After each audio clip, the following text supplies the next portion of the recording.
धुरंधर 2 या सिनेमाचं शूटिंग सध्या सुरू आहे, पण या शूटिंग दरम्यान आता स्थानिक नागरिकांचा त्याला विरोध पाहायला मिळतोय। सध्या मी फोर्ट भागातून आढावा घेतोय।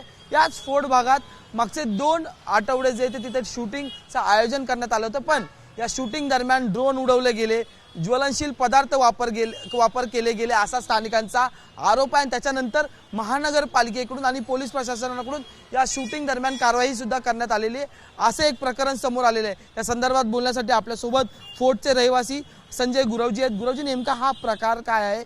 धुरंधर 2चं शूटिंग सुरू आहे, तुम्ही ज्या ठिकाणी वास्तव्यास आहात त्या ठिकाणी शूटिंग सुरू होतं, त्यावेळी नेमकं काय घडलं? मी इकडला स्थानिक रहिवासी आहे आणि माझ्या जवळजवळ बाजूलाच म्हणजे पेरी नरिमन स्ट्रीट आहे, तिथे धुरंधर पिक्चरचं शूटिंग चालू होतं। तर तुम्ही बघाल की वाहतुकीस अडथळा येणार नाही असं पहिलं त्याच्यात नियम असतं, पण आता पूर्ण रोडच ब्लॉक केला गेला होता।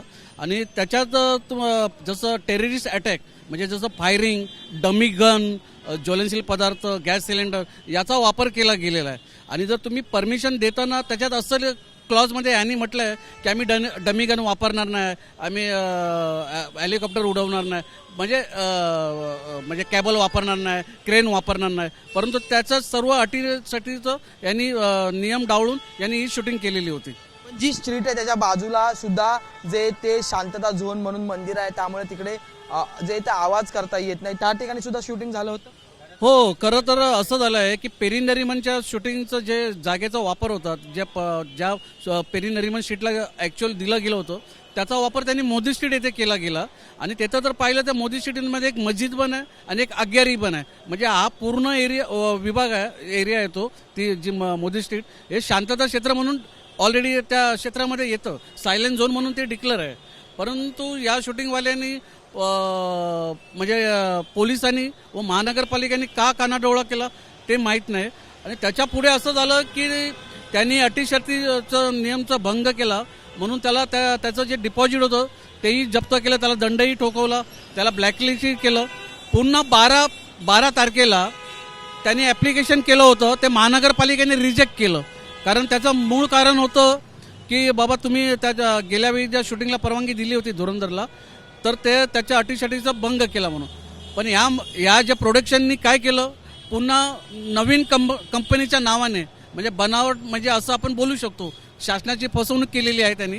कारण त्यांनी जी पहिली कंपनी होती त्याचं नाव बदलून म्हणजे दुसऱ्या कंपनीच्या नावाने अप्लाय करून ती परवानगी मिळवली होती, ते पण 500 रुपयाचं अंडरटेकिंग देऊन, कळलं? त्या अंडरटेकिंगमध्ये असं लिहिलं होतं की आम्ही याच्यात ज्वलनशील पदार्थाचा वापर करणार नाही, परंतु त्याही रात्री जवळजवळ मशाल घेऊन असं आगीचं असं ब्लास्टचं असं शूट केलं गेलं होतं। त्यामुळे मला वाटतं महानगरपालिकेच्या अधिकाऱ्यांनी येऊन ते रात्री थांबवलंही गेलं होतं।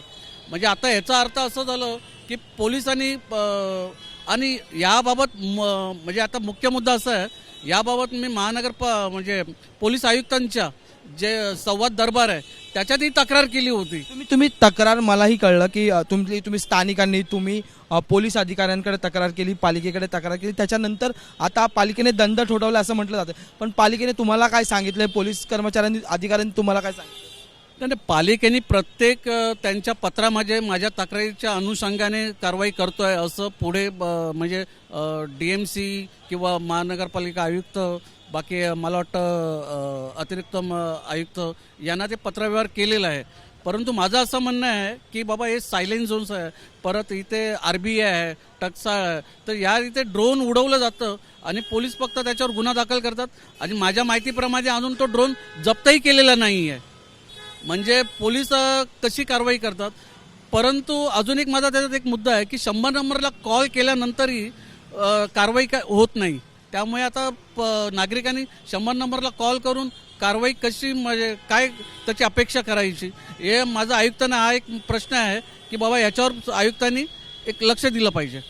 आपण जर पाहिलं तर खरं तर जसं त्यांनी म्हटलं की या ठिकाणी अनेक ज्वलनशील पदार्थ उडवले गेले, त्याचे व्हिडिओज सुद्धा त्यांनी पाठवलेले आहेत। त्यासोबतच आता या संदर्भात मुंबई महापालिकेने या कंपनीला ब्लॅकलिस्ट केलेले आहे। त्यासोबतच जो आधीच पैसे भरले जातात, शुल्क भरले जातात परवानगीसाठी, ते सुद्धा डिपॉझिट जप्त केलेलं आहे। आणि त्यासोबतच आता या कंपनीवर 1 लाख रुपयाचा दंड सुद्धा ठोठावण्यात आलेला आहे। व्हिडिओ जर्नलिस्ट अनिल संगारेसह मी अजय माने, ABP माझा, मुंबई।